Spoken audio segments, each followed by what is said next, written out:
Hey folks, so it is a beautiful 48 degrees out today, nice and cloudy, rainy. So of course today's the day I'd picked to go work out at the pond.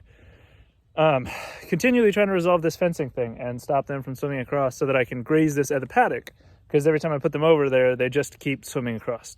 And actually this last time, because the fence was so rusted out, I actually noticed it when the water has been really, really low. We haven't been getting a whole lot of rain till now. It was still really low.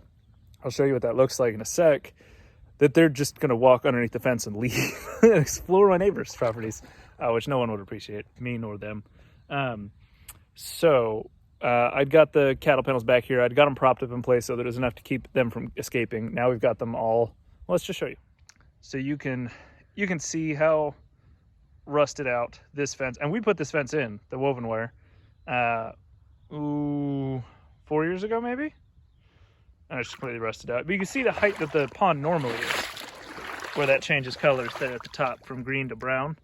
So normally that's, each square is roughly 6 inches, right? So 18 inches to 2 foot taller than what it is right now. And so that was a big concern. I got them propped up here, but I forgot to bring wire back with me, and it's just not been on the top of my radar because it's at least propped up and no one's been in here unless they swim over. And for some reason, they always swim from here over to there, except when I put Payday in here. Then Dottie and Oatmeal swam over here just to get away from everybody, I guess. I don't know. So I also just waded out there right now, and I am, you can see, soaked up to about the crotch line from wading out there and installing several more panels. So we had the one, right, that we did the one video on, and it did absolutely no good.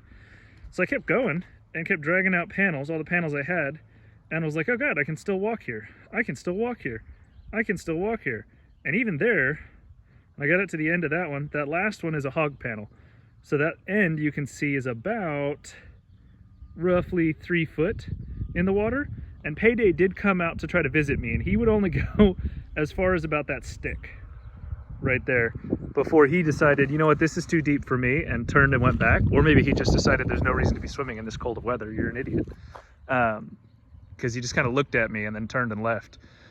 So we'll see if that works. I've got to get a shelter out here in this paddock so I can even put them out here in it.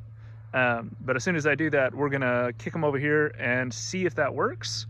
Fingers crossed. I will need to replace that hog panel with a cattle panel later on this season, because I mean, you can see how high up it is now. If the pond does go up what it normally does, which you can see the water line around the pond too, like where that grass line is, that's where it normally gets up to. So that hog panel will just be completely underwater and useless normally.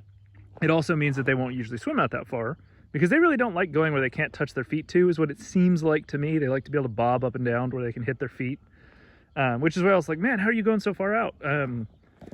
That pond really is super shallow up until about those willows or that cedar, and then it kind of tanks and goes deep.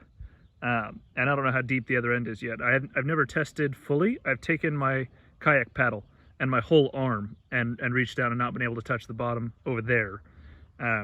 But over here, I remember it being pretty shallow the entire way out and being able to tap the bottom, no issues, which is pretty obvious there. Although even then, with that 3 foot right there, if the pond is up 2 foot normally, that'd be almost 5 foot under the water right there. So when the water is up, hopefully that'll be less of an issue, but I don't want something so low that they could attempt to swim over and catch their feet on. So for now, it's okay. As we get into spring, when it gets rainy, well before then, I'm gonna need to wade back out there and change that out to a cattle panel. I'll probably try to do that in the next couple of weeks before it starts to really get cold. But for now, it is what it is. Fingers crossed it works, because not being able to graze this paddock, which I think we're zoomed in a bit. There we go. This paddock is full of so much grass. I really need to be able to use this paddock. I mean, it's nice to let it rest for so long, but it's also getting in the way of where I can rotate some of these pigs, because I don't like putting feeder gilts on fence line to fence line. Corner to corner, fine, but I don't like fence line to fence line with a boar. So I need to be able to get that breeder group, Payday and Oatmeal and Dottie and Dose, to come back here and graze in this paddock. So I'm gonna get a shelter. We'll put it on that little hillock of a rise right there. Probably build another one like all our other hoops. I just need to track down some of those utility spools. I talked to one of the utility guys on the road, and he was like, yeah, if you'll drive out to Lebanon, which isn't crazy far from us, I think close to an hour. He's like, I got all you need. But then we cleaned out, and I wrote his number down on just a scrap piece of paper in my truck, and then we cleaned out my truck. So I have got to track down another place or track that same guy down. So then I can build some. But there we go. I just thought you guys might appreciate a pond update and, you know, revel in my being soaked and freezing cold. My boots are filled with water. Yeah. So I'm going to go in, and it's almost 5 o'clock. So it should be getting dark soon. It feels way lighter. Feels way lighter than it really is. Little power button hit. I don't know how that's going to affect the video there. So I'm going to go in, make some focaccia, and make some soup.